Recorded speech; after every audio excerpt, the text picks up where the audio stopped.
All right, system of equations B. Let's get after it. Number 1. So we have two equations. We have a B equation. We have a C equation. Let's see what's going on. And the above equations B and C represent the price in pound of beef and chicken. So B is beef, C is chicken. X weeks after July 1st. What was the price per pound of beef when it was equal to? So we want the price of pound for beef to be equal to the chicken. So basically we need to put B equals C. So I can substitute and put all this stuff for B and all that stuff for C. And let's see when they're equal to each other. So 2.35 plus 0.25x. When is that going to be equal to 1.75 plus 0.40x? So I got to get all my x's to one side, all my numbers to the other. I like to keep x's positive, so I'm going to subtract the 0.25x and 0.25x so that I get 0.15x. So I made all my x's go to the right. I'm going to make my numbers, or my constants, go to the left. I'm going to subtract that off, subtract this off, just kind of killing two birds with one stone here. So that ends up being 0.60, and divide both sides by that 0.15, and it looks like x is going to equal 4. So there is no choice for 4, but it says, what was the price per pound of beef? So the actual question says, what was the price of pound of beef? Well, I'm going to take this 4 and I'm going to plug it in to the beef equation. So 4 times 0.25, and when I put a 4 in there, well, that's just 1. So I have 2.35 added to 1. It's going to give me $3.35. So a little bit different twist from your normal system of equations problem.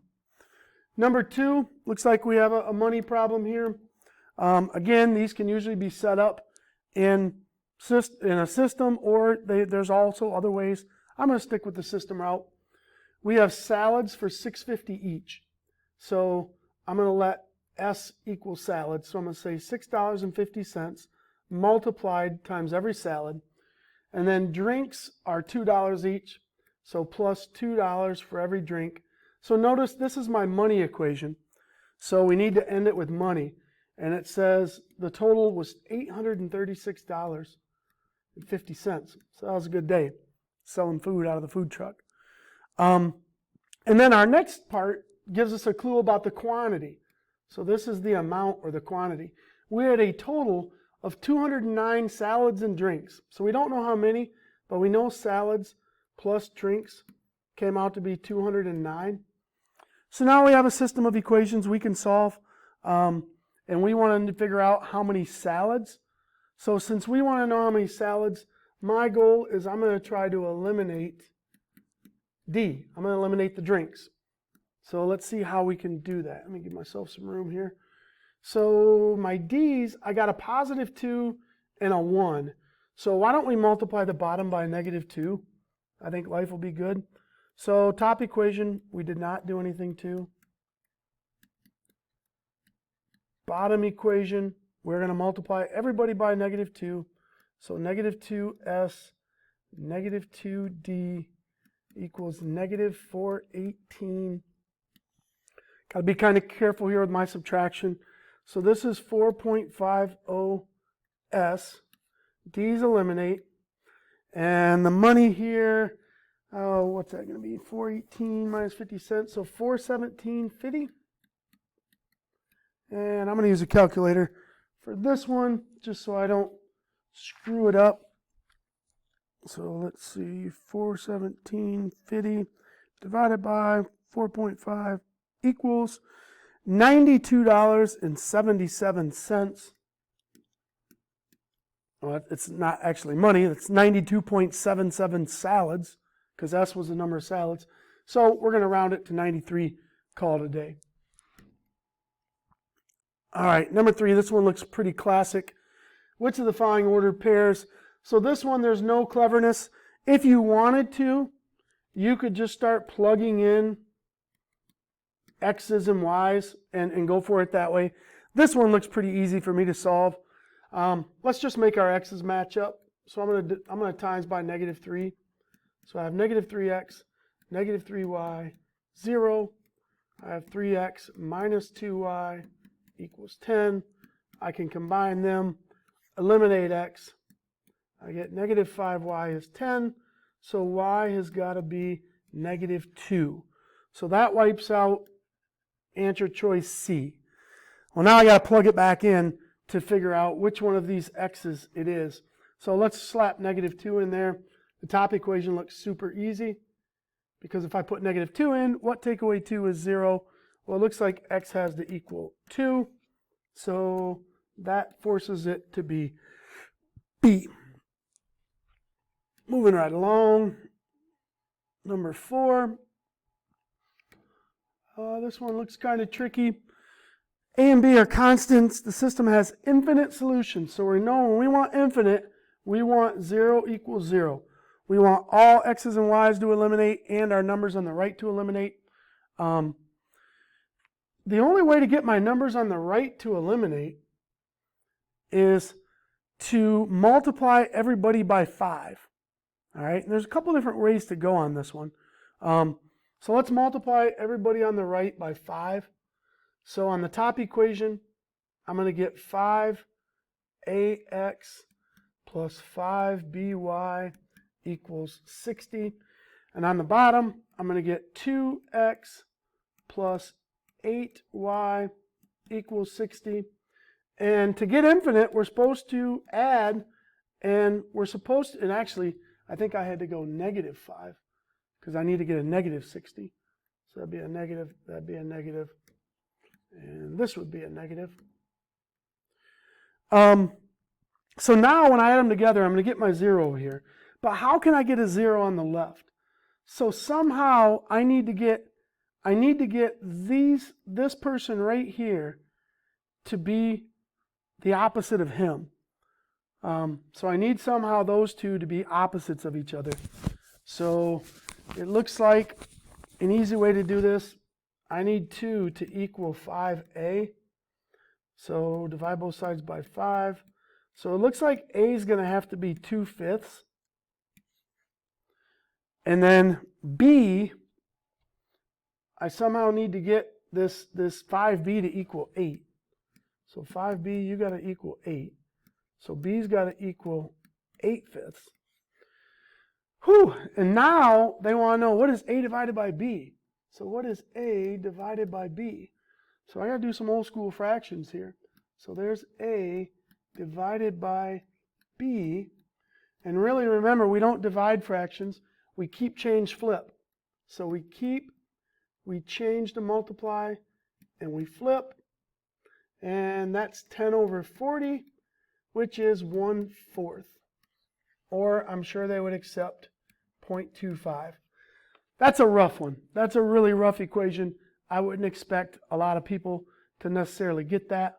Now that I'm looking at it, though, I see a little bit easier of a way. So let me just show you a different way. Instead of turning the 12 into the 60, we could turn the 60 into the 12. We could divide this entire equation by 5. Because 60 divided by 5 is 12. Now it's a little easier to see that, oh, a's got to be equal to a negative 2/5. So a's got to be negative 2/5. And b needs to be equal to negative 8/5. Negative because it's going to need to be an opposite. Well, now when we divide a divided by b, a divided by b, and two negatives divided is going to turn back positive anyway, but we change, we flip, and, I didn't flip that one. And we get the same exact thing that we got in the other way, but this would have been considerably faster. So 1/4. So sometimes you can divide a row is easier than multiplying another row. Kind of the moral of that story. Number 5, this is just a good old-fashioned manipulating the answers. So we need to get x and y and then do that with it. So this one, I think we're going to have to multiply both rows because I can't really turn 2 into 3 or negative 2 into positive 3. So let's just go ahead and let's try to get our x's to be different. So I'm going to multiply the top by a negative 3 and the bottom by 2. That way I'll get a negative 6x in the front of both of them. So I get that multiplying by negative 3. This row, I'm going to get positive 6x, negative 4y, negative 12. Combine, eliminate, add, divide, money. Y is 6. So I got this part. We're almost there. Now we got to plug y equals 6 in. I don't know, I'll use this bottom equation. So I'm going to plug in y equals 6. And I get 3x minus 12, negative 6. Add 12, divide by 3, divide by 3. So we get x is 2. So what is 2 subtract 6? Should be negative 4. Correct answer there, C. It's a little bit trickier. Good old system of equations with food, and this one doesn't have money, but it's got calories. Each hamburger has 50 more calories than French fry. So a hamburger is 50 more calories than fries. So a hamburger is whatever fries are plus 50 calories. So I just translated that first sentence into an equation. And then it says if 2 hamburgers and 3 fries is 1,700. So 2 hamburgers plus 3 fries is 1,700 calories. Well, this one is set up pretty nice for substitution because they told me this equals H. So why don't we just plug that in for H? And we get 2f plus 50s plus 3f's equals 1,700. So in effect, I've eliminated H by substituting. So a little distributive move. 2f plus a hundo plus 3 more f's equals 1,700. Combine my f's. 5f plus 100 is 1,700. Minus 100 minus 100. Divide. And what goes that goes in there? 320. So fries are 320 calories. But it says, how many calories does a burger have? So we're going to have to plug in our fry value